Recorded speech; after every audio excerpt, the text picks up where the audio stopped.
निर्वाचन सरकारको च्वाइसको विषय हुन सक्दैन, होइन, उसको संवैधानिक दायित्व हो। तातो दुधले मुख पोलेको मान्छे मोहीदेखि पनि फुफु गर्छ भने जस्तो शेरबहादुर देउबाज्यू त्यसपछि चुनाव, यो त घोषणा नहुन्जेल त पत्यारै गर्न गाह्रो। एमसीसी परियोजना एउटा विकास परियोजना हो, त्यसलाई लिने कि नलिने नेपालको सार्वभौम संसदको, नेपालका राजनीतिक दलहरूको एउटा चाहिँ स्वैच्छिक च्वाइसको विषय हो।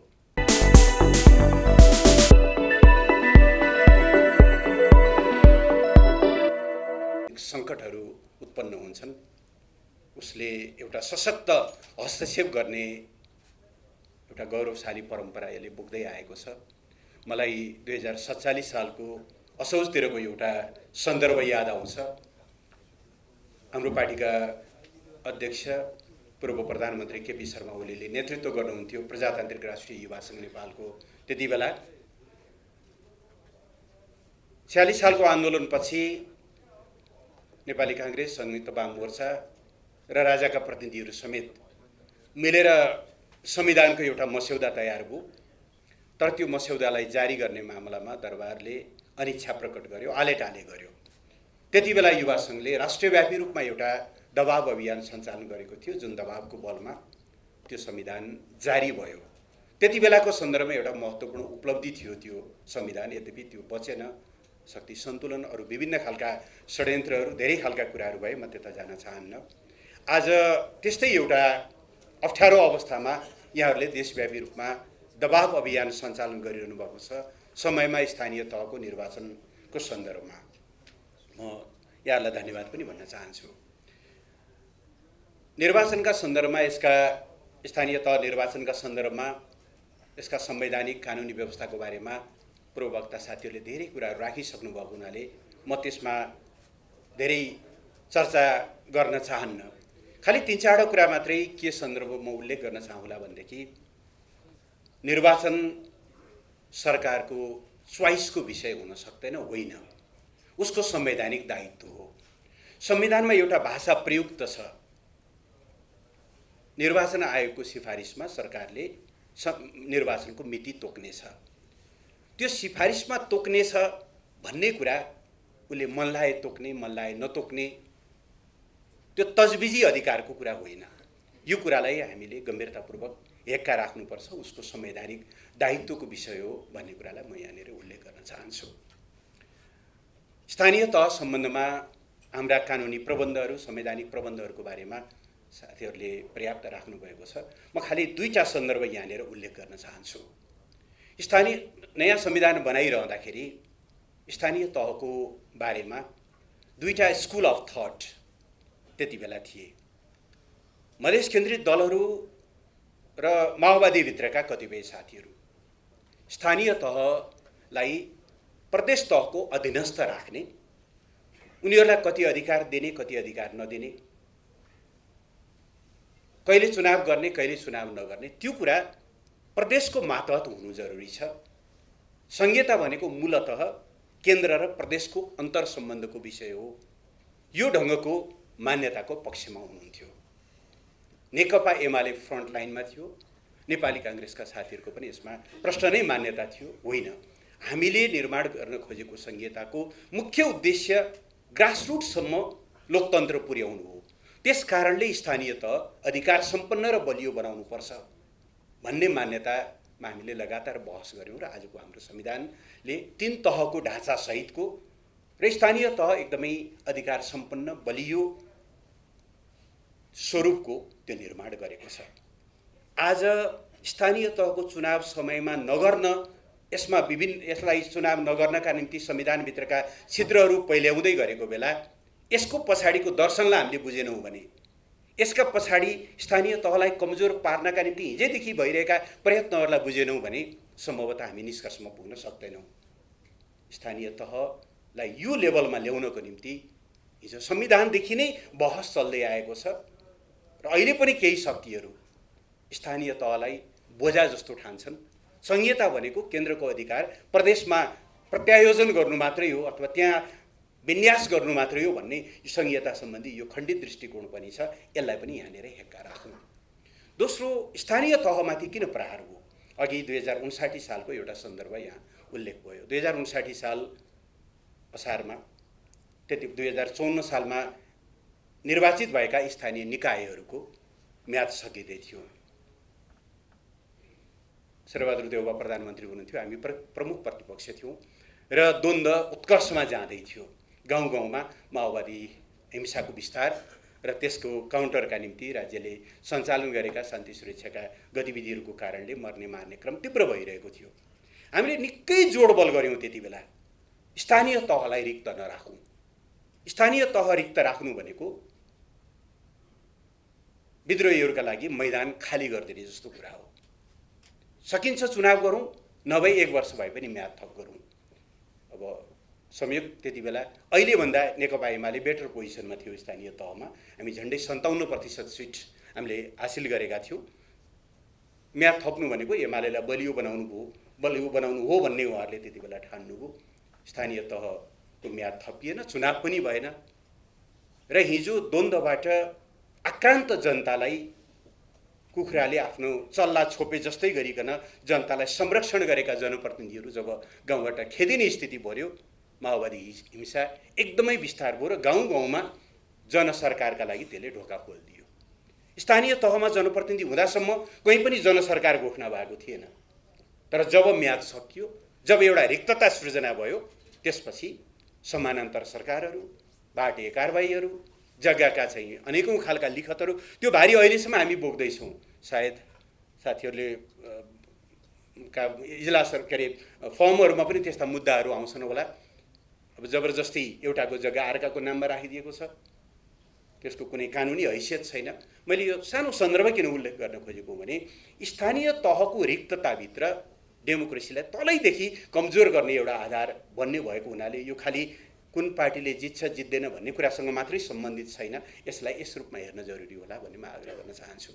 अहिले अगाडि सारिएका तर्कहरू किन गलत छन् भन्ने बारेमा पूर्ववक्ता साथीहरूले राखिसक्नुभयो, म धेरै त्यसमा जान चाहन्न। अघि रुद्र पोखरेलजीले भन्नुभएको एउटा भनाइलाई चाहिँ मैले पनि त्यही कुराबाट यसमा बहस गर्ने गरेको छु। स्थानीय तह र प्रतिनिधि सभा प्रदेश सभाको भिन्नता के हो भने, नम्बर 1, संविधानले प्रतिनिधि सभा र प्रदेश सभाको रिक्तताको परिकल्पना गरेको छ। अगावै विघटन भएदेखि बाहेक ती निकायहरू 5 वर्षको हुनेछन् भनिएको छ। तर स्थानीय तह यस्तो जसमा अगावै विघटन भएदेखि बाहेक भन्ने शब्द छैन, त्यो फिक्स 5 वर्षे टर्मको हो। र दोस्रो, प्रदेश सभा र प्रतिनिधि सभामा पहिले व्यवस्थापिका अथवा विधायिका बन्छ र विधायिकाले सरकार जन्माउँछ। स्थानीय तह यस्तो हो जहाँ पहिले कार्यकारी बन्छ, कार्यकारीले विधायिका जन्माउँछ। यति स्पष्ट व्यवस्थामाथि पनि जुन ढङ्गले छेडखानी गर्ने प्रयत्न भयो, संविधानको अपव्याख्या गर्ने प्रयत्न भयो, दुर्भाग्यपूर्ण छ। म धन्यवाद दिन चाहन्छु युवा सङ्घ लगायतका साथीहरूलाई। हाम्रो पार्टीले लगातार खबरदारी गर्यो, निर्वाचन आयोग पनि यस मामलामा दरोगरी उभियो। हाम्रा कानुन व्यवसायी साथीहरूले यसको पक्षमा दृढतापूर्वक पैरवी गरिरहनु भयो। नेपाली काङ्ग्रेसका भित्रका थुप्रै साथीहरूले पनि समयमा निर्वाचन हुनुपर्छ भन्ने कुरामा जोड दिनुभयो। सबैतिरको दबावबाट सायद अब चाहिँ त्यो खतराको बादल टरेको हो कि भन्ने मलाई लाग्छ। त्यही पनि तातो दुधले मुख पोलेको मान्छे मोही देखे पनि फुफु गर्छ भने जस्तो शेरबहादुर देउवाज्यू, त्यसपछि चुनाव, यो त घोषणा नहुन्जेल त पत्यारै गर्न गाह्रो। त्यस कारणले गर्दा यो खबरदारी राखि नै राख्नु होला। तैपनि भोलिभन्दा परसम्म चाहिँ जानु नपर्ला कि यति साह्रो दबाब भइसकेपछि अब समयमा चुनाव होला भन्ने एउटा अपेक्षा चाहिँ हामीले गरेका छौँ। तर यो बहस चल्नु नै एकदमै अनुचित थियो, किनभने हामी त संविधान कार्यान्वयनको एकदम प्रारम्भिक चरणमा छौँ, संहिता कार्यान्वयनको प्रारम्भिक चरणमा छौँ। यसले एउटा साइकल पनि पुरा गर्न पाएको छैन। प्रतिनिधि सभाले 5 वर्ष कार्यकाल पुरा गरेको छैन, स्थानीय तहका प्रतिनिधिहरूले 5 वर्ष कार्यकाल पुरा गरेका छैनन्। एक कार्यकाल पुरा भएर स्मुथली चुनाव भएर ह्यान्डओभर भएपछि बल्ल संविधान र संहिताको कार्यान्वयनको दिशातिर मुलुक अगाडि बढ्यो भन्ने एउटा अवस्था हुनुभन्दा अगावै, एक कार्यकाल पुरा गर्नुभन्दा अगावै यो ढङ्गले संविधानको अपव्याख्या हुनु, निर्वाचनलाई पर धकेल्ने प्रयत्न हुनु, त्यसका लागि संविधानका छिद्रहरू खोज्ने प्रयत्नहरू हुनु दुर्भाग्यपूर्ण थियो। यसले हाम्रो लोकतन्त्रमाथि अझै पनि जोखिमहरू कायमै छन् भन्ने देखाउँछ। लोकतन्त्रको रक्षाका लागि लगातारको सचेतता र खबरदारी जरुरी छ। यस विषयमा हामीले जे गरिरहेका छौँ त्यो सही छ भन्ने मलाई लाग्छ। दोस्रो, यसमा जाँदा जाँदै यो विषयलाई यही टुङ्ग्याउन म चाहँला। दक्षिण एसियामा स्थानीय तहसम्मै यति राम्रो एउटा ग्रासरुट डेमोक्रेसीको अभ्यास गर्ने मुलुक नेपाल पहिलो हो। हामीभन्दा धेरै पुरानो संविधान भएका मुलुकहरू पनि छन्, तर यति तलसम्म स्पष्ट अधिकारको व्याख्यासहित संस्थागत भएको अरू देशमा यस्तो खालको व्यवस्था छैन। त्यस कारणले पनि यसलाई जोगाउनु जरुरी छ।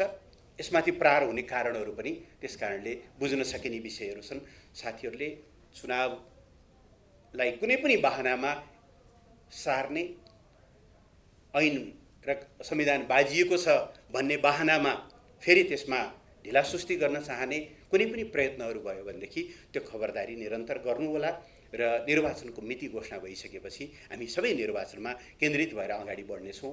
मैले यस विषयमा यति मात्रै भन्दा पुग्छ जस्तो लाग्छ। अब यहाँहरूले अलिकति अबको राजनीतिको बारेमा पनि केही सन्दर्भहरू सुन्न चाहनु भएको छ। म संक्षेपमा मात्रै कुराहरू गर्न चाहन्छु। अबको सन्दर्भमा मैले मुख्यतया 4वटा कुरालाई उल्लेख गरौँला। अघि डाक्टर मिनेन्द्र रिजालले संसदको अवरोधको बारेमा केही कुराहरू गर्नुभएको छ, एउटा विषय। दोस्रो, अब निर्वाचनमा राजनीतिक समीकरणहरू कस्ता बन्छन्, गठबन्धनहरू कस्ता बन्छन्, नेकपा एमाले कुन नीतिका साथ अगाडि बढ्छ भन्ने दोस्रो विषय होला। बहुचर्चित एमसीसीको विषय होला र मुलुकको पछिल्लो राजनीतिक अवस्था, राजनीतिक सामाजिक आर्थिक अवस्थाको स्थिति होला। संक्षेपमा म यी 3-4वटा कुरालाई टच गर्न चाहन्छु। नेकपा एमाले सरकार छोडेको अहिले 6.5 महिना जस्तो भएको छ, तर बडो दुःखका साथ भन्नुपर्छ, राज्य हामी अहिले प्रतिपक्षमा भएर होइन, एउटा सामान्य नागरिकले पनि बुझ्ने विषय के हो भने राज्य चौतर्फी एउटा सङ्कटमा, एक खालको भन्ने हो भने असफलताको दिशातिर जान थालेको अवस्था छ। न्यायालय इतिहासमा कहिल्यै नभएको सङ्कटमा छ। न्यायाधीशज्यूहरू हडतालमा हुनुहुन्छ, सेवाग्राहीहरू अरू त अरू सङ्कटकालमा समेत रोक्न नमिल्ने बन्दी प्रत्यक्षीकरणका मुद्दाहरूको समेत समयमा फैसला नभएर हप्तौँसम्म उहाँहरू, कसैलाई गैर कानुनी थुनामा राखिएको रहेछ भने उसले समयमा सुनवाई पाउने स्थितिबाट समेत वञ्चित भएको असाध्यै असहज अवस्थाबाट न्यायालय गुज्रिरहेको छ। संसद अवरुद्ध छ। त्यसका कारणहरू छन्, म बताउँला। सरकार जस्तो छैन, यति संवेदनहीनता छ। आज 24 लाख खोप प्रति मात्रा खोप, यद्यपि अहिले कयौँ त्यो सम्झौताहरूमा डिस्क्लोजर गर्नु नमिल्ने नन डिस्क्लोजर एग्रिमेन्ट गरेको हुनाले मूल्य बताइएको छैन, तर इन एन एभरेज $10 प्रति मात्रा जस्तोमा हामीले खरिद गरेका खोपहरूको सरदर मूल्य त्यस्तो छ। हिसाब गर्नुहोस् त, 24 लाख मात्रा भनेको कति हो? झन्डै 2.5 अरब जस्तो हो। त्यो त्यति खोप हराएको छ, तर कसैले जवाफदेही लिँदैन। सचिवजीले भन्नुभयो, स्वास्थ्य मन्त्रालयको सचिवजीले, हरायो, कता गयो। मानव यो यति सामान्य विषय जस्तो सरकार कतिसम्म एउटा चाहिँ असंवेदनशील बनेको छ भन्ने कुराको एउटा स्थिति।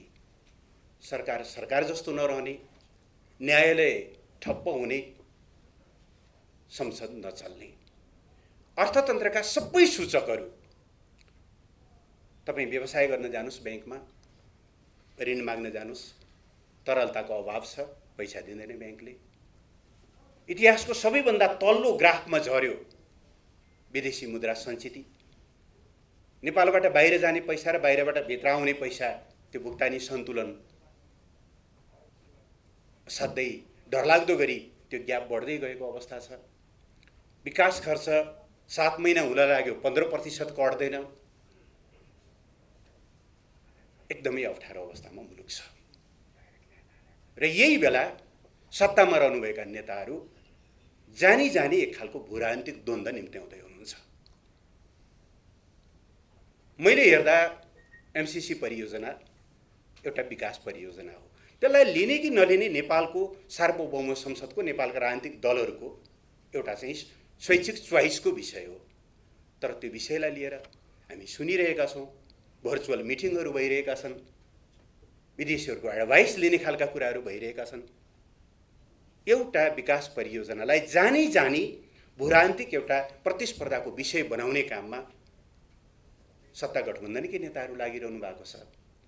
मुलुक असाध्यै गम्भीर अवस्थातिर गइरहेको छ। यसमा म माननीय मिनेन्द्र रिजालको भनाइसँग 100% सहमत छु कि यसको निकास ताजा जनादेशबाट मात्रै हुन्छ। हिजोको जनादेश खण्डित भएकै हो, त्यही भएर नै हामी ताजा जनादेशको माग गरेर प्रतिनिधि सभा विघटनको निष्कर्षमा पुगेका हौँ। किनभने हिजो हामीले एमाले र माओवादी गठबन्धन गरेर गठबन्धनको पक्षमा भोट माग्यौँ। छुट्याउन गाह्रो छ गठबन्धनमा कसको मत कति हो भन्ने कुरा। समानुपातिकता छुटिएला तर अरूमा छुटिँदैन। त्यो गठबन्धन टिक्न नसकेपछि या पार्टी एकता टिक्न नसकिसकेपछि अब गठबन्धन पुरानो जनादेश खण्डित भयो, ताजा जनादेशमा जाउँ भनेर हामीले भन्यौँ। डिक्सनरीमा भयभरका गालीका शब्दहरू हामीले खेप्नु पर्यो। केमा ताजा जनादेशमा जाने हाम्रो प्रयास असफल भयो। तर हामीले भनेको निष्कर्ष त छ कि गर्नुहुँदैन।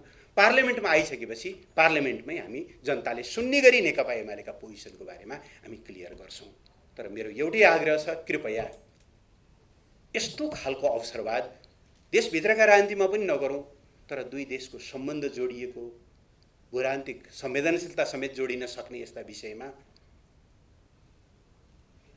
अनि बाहिर औँसीमा एउटा कुरा, पूर्णिमामा अर्को कुरा, बिहान ब्रेकफास्टको बेलामा एउटा कुरा, साँझ आइटीको बेलामा अर्को कुरा, यसले देशलाई बर्बाद बनाउँछ।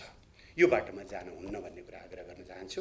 यति कुरा राखेर सारमा मेरो भनाइ, अब मुलुकलाई निर्वाचनको दिशामा उन्मुख गर्ने बाहेक अर्को कुनै बाटो छैन। निर्वाचनले एउटा निकास दिनेछ। हामी जनतामाथि पूर्ण रूपले विश्वस्त छौँ। जनताको विवेकमाथि हाम्रो भरोसा छ। त्यो विवेकको आधारमा हामी चाहिँ मुलुकलाई सही निकास दिन सक्छौँ। नेकपा एमाले फेरि नेतृत्वमा आउँछ भन्ने कुरामा चाहिँ विश्वस्त छौँ। एक कुरा राख्दै म फेरि